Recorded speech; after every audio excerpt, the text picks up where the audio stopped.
ইতিহাসের পাতায় এমন কিছু বুদ্ধিবৃত্তিক অভিযান আছে যা শুনলে মনে হয় যেন কোনো মহাকাব্যিক গোয়েন্দা গল্প। এটা হলো তথ্যের এক মহাসমুদ্র থেকে আসল সত্যকে বাঁচিয়ে রাখার এক অসাধারণ প্রচেষ্টা। আজ আমরা ঠিক এমনই এক অধ্যায়ে ডুব দেব, হাদিস যাচাইয়ের বিজ্ঞান। এটা এমন এক পদ্ধতি যা হাজারো বছর ধরে সত্যকে মিথ্যা থেকে আলাদা করার জন্য একটা শক্তিশালী ব্যবস্থা তৈরি করেছে। চলুন সেই অবিশ্বাস্য পদ্ধতির রহস্যটা একটু একটু করে উন্মোচন করা যাক। চলুন একদম মূল প্রশ্নটা দিয়েই আলোচনাটা শুরু করি। ভাবুন, মহানবী সাল্লাল্লাহু আলাইহি ওয়াসাল্লামের ওফাতের কয়েকশো বছর পর তার কথা, তার কাজ নিয়ে হাজার হাজার বর্ণনা চারপাশে ছড়িয়ে আছে। কিন্তু এই বিশাল তথ্যের ভিড়ে কোনটা আসল আর কোনটা বানানো সেটা নিশ্চিত করার উপায়টা কি ছিল? এটাই ছিল তখনকার মুসলিম পণ্ডিতদের সামনে সবচেয়ে বড় একটা চ্যালেঞ্জ। এই চ্যালেঞ্জটা ঠিক কতটা বড় ছিল তা বোঝানোর জন্য শুধু একটা সংখ্যায় যথেষ্ট। বলা হয় থাকে, ইমাম বুখারী প্রায় ৬ লক্ষ বর্ণনা পরীক্ষা করেছিলেন। একবার ভেবে দেখুন, ৬ লক্ষ! এ তো অনেকটা খড়ের গাদায় সুই খোঁজার মতো ব্যাপার। এই সংখ্যাটাই আমাদের বলে দেয় ঠিক কি বিশাল একটা ডেটা সেটের উপর এই অনুসন্ধানটা চালানো হয়েছিল।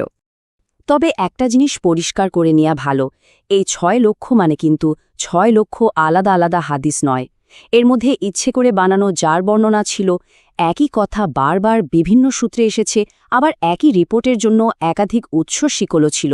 মানে এটা ছিল একটা সত্যিকারের ইনফরমেশন স্টর্ম বা তথ্য ঝড়। এর মধ্য থেকে আসল জিনিসটা ছেকে বের করার কাজটাই ছিল অসাধারণ। তাহলে প্রশ্ন হল, এই তথ্য ঝড় সামলানোর জন্য পণ্ডিতদের মূল হাতিয়ারটা কি ছিল? উত্তরটা আসলে একটাই শব্দে দেয়া যায়, ইসনাদ। এটাকেই বলা যায় সত্য যাচাই পদ্ধতির একেবারে মূল ভিত্তি, তথ্যের এক অটুট শিকল। ইসনাদ শব্দটার আক্ষরিক অর্থ হল সাপোর্ট বা ভিত্তি। প্রত্যেকটা হাদিসের সাথে বর্ণনাকারীদের একটা তালিকা থাকত, যারা একের পর এক সেই হাদিসটা বর্ণনা করেছেন। ধরুন, বিষয়টা অনেকটা এরকম: আমি শুনেছি কয়ের কাছ থেকে, ক শুনেছে খয়ের কাছ থেকে, আর খ সরাসরি মহানবী সাল্লাল্লাহু আলাইহি ওয়াসাল্লামের কাছ থেকে শুনেছেন। এই যে পুরো চেইনটা, এটাই হলো ইসনাদ। যে কোনো তথ্যের উৎস যাচাই করার এটাই ছিল প্রথম এবং সবচেয়ে গুরুত্বপূর্ণ ধাপ। অষ্টম শতাব্দীর এক বিখ্যাত পণ্ডিত আবদুল্লাহ ইবনুল মুবারক এই ইসনাদের গুরুত্ব বোঝাতে গিয়ে একটা অসাধারণ কথা বলেছিলেন। তিনি বলেছেন, ইসনাদ হল দিনেরই একটা অংশ। যদি ইসনাদ না থাকত, তাহলে যার যা খুশি সে তাই বলতে পারত। তার মানে যে কোনো তথ্য পাওয়ার পর প্রথম প্রশ্নটাই ছিল, এর সোর্স কি, কে কার কাছ থেকে শুনেছে।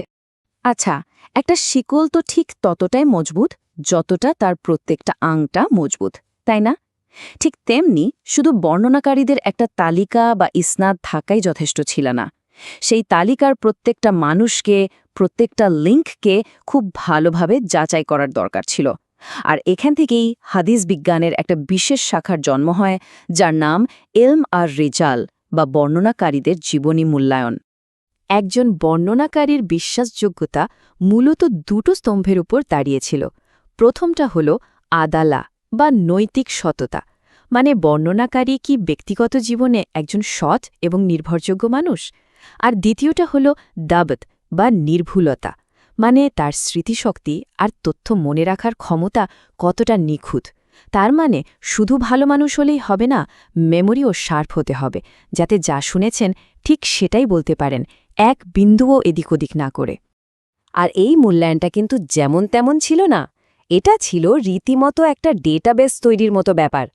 পণ্ডিতরা হাজার হাজার বর্ণনাকারীর প্রত্যেকের জন্য একটা রেটিং সিস্টেম তৈরি করেছিলেন। যেমন কাউকে বলা হতো সিকা, মানে তিনি এক কথায় নির্ভরযোগ্য, তার কথা প্রমাণ হিসেবে নেয়া যাবে। আবার কাউকে বলা হতো সাদুক বা আন্তরিক, যার বর্ণনা অন্য বর্ণনা দিয়ে সাপোর্ট পেলে গ্রহণ করা যেত। আর অন্যদিকে কেউ যদি কাজ্জাব বা মিথ্যাবাদী হিসেবে পরিচিত হতো, তার বর্ণনা তো সাথে সাথেই বাতিল। ইসনাদ পরীক্ষা করা হলো, বর্ণনাকারীদেরও যাচাই করা হলো। এরপর আসত ফাইনাল স্টেজ, যা অনেকটা আধুনিক যুগের ফরেন্সিক অ্যানালাইসিসের মতো। একটা বর্ণনাকে অন্য সব জানা বর্ণনার সাথে মিলিয়ে দেখা হতো। আর এই প্রক্রিয়াটাই হল ক্রস চেকিং বা সত্যের পুনঃযাচাই। এই ক্রস চেকিং পদ্ধতির একটা দারুণ নাম আছে, ইতিবার।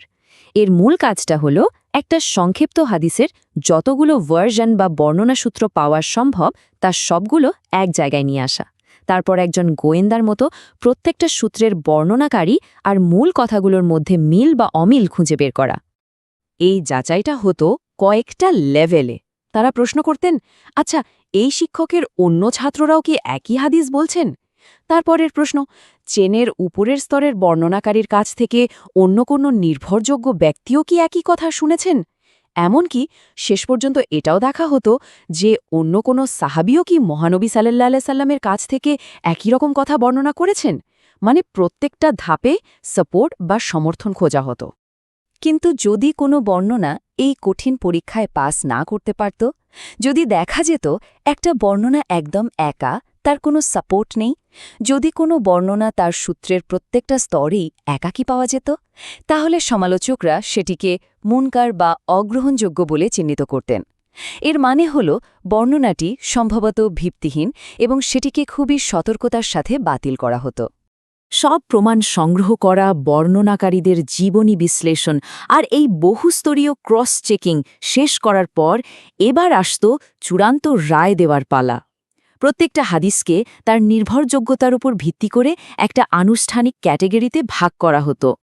এই ক্যাটাগরির একেবারে শীর্ষে আছে সাহিহ বা বিশুদ্ধ, যা নির্ভরযোগ্যতার সর্বোচ্চ স্ট্যান্ডার্ড পূরণ করে। এরপর আছে হাসান বা উত্তম, যা নির্ভরযোগ্য হলেও এর চেইনে হয়তো ছোটখাটো কোনো দুর্বলতা আছে। দয়ীফ বা দুর্বল হাদিসের চেইনে বেশ বড়সড় ত্রুটি থাকে। আর মাউদু মানে হলো জাল বা বানোয়াট, যা কোনোভাবেই জ্ঞানের উৎস হতে পারে না। তাহলে মধ্যা কথা হলো, একটা হাদিসকে সহি বা খাঁটি হিসেবে স্বীকৃতি পেতে গেলে এই 5টা কঠিন শর্ত পূরণ করতে হতো। 1. এর সনদ বা চেন হতে হবে একদম নিরবিচ্ছিন্ন। 2. প্রত্যেক বর্ণনাকারীকে হতে হবে সৎ ও নির্ভরযোগ্য।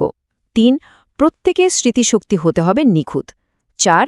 বর্ণনাটা আরও প্রতিষ্ঠিত কোনো বর্ণনার সাথে সাংঘর্ষিক হতে পারবে না। আর 5. এতে কোনো সূক্ষ্ম বা গোপন ত্রুটি থাকাও চলবে না। এই 5টা শর্তকেই বলা যায় বিশুদ্ধতার গোল্ড স্ট্যান্ডার্ড। এখন মনে হতে পারে, এত শত শত বছর আগের এই জটিল সিস্টেম, এটার কথা আমরা আজ কেন বলছি? কারণটা খুব ইন্টারেস্টিং। আজকের এই ডিজিটাল যুগে যেখানে তথ্যের বিস্ফোরণ ঘটছে, সেখানে এই প্রাচীন জ্ঞানের একটা অন্যরকম প্রাসঙ্গিকতা আছে। চলুন দেখি আজকের ইনফোওয়ার বা তথ্যযুদ্ধের যুগে এই প্রাচীন শিক্ষাটা কিভাবে আমাদের কাজে লাগতে পারে। দেখুন, মিলটা কত স্পষ্ট। আগে তারা দেখতেন ইসনাদ বা সোর্স চেন, আর আজ আমরা কি করি? আমরাও তো কোনো খবরের সোর্স ভেরিফাই করি। আগে ইলম আর রিজাল দিয়ে বর্ণনাকারীর বিশ্বাসযোগ্যতা মাপা হতো, আজ আমরা কোনো লেখক বা মিডিয়া হাউসের খ্যাতি আর তাদের পক্ষপাতিত্ব বোঝার চেষ্টা করি। আগে ছিল ইতিবার বা ক্রস চেকিং, আর এখন আমরা করি ফ্যাক্ট চেকিং। আসলে মূল নীতিটা কিন্তু একই। শেষ পর্যন্ত এই পুরো আলোচনাটা আমাদের একটা বড় প্রশ্নের সামনে এনে দাঁড় করায়। উৎসের খোঁজ করা, তথ্যের বাহকের সততা বিচার করা আর বিভিন্ন দিক থেকে ক্রস চেক করার এই যে এক অসাধারণ ঐতিহ্য, আজকের এই ফেক নিউজ আর মিসইনফরমেশনের যুগে দাঁড়িয়ে আমরা এখান থেকে কি শিখতে পারি? এই প্রশ্নটা শুধু ঐতিহাসিক নয়, বরং আমাদের বর্তমান আর ভবিষ্যতের জন্য অনেক বেশি জরুরি।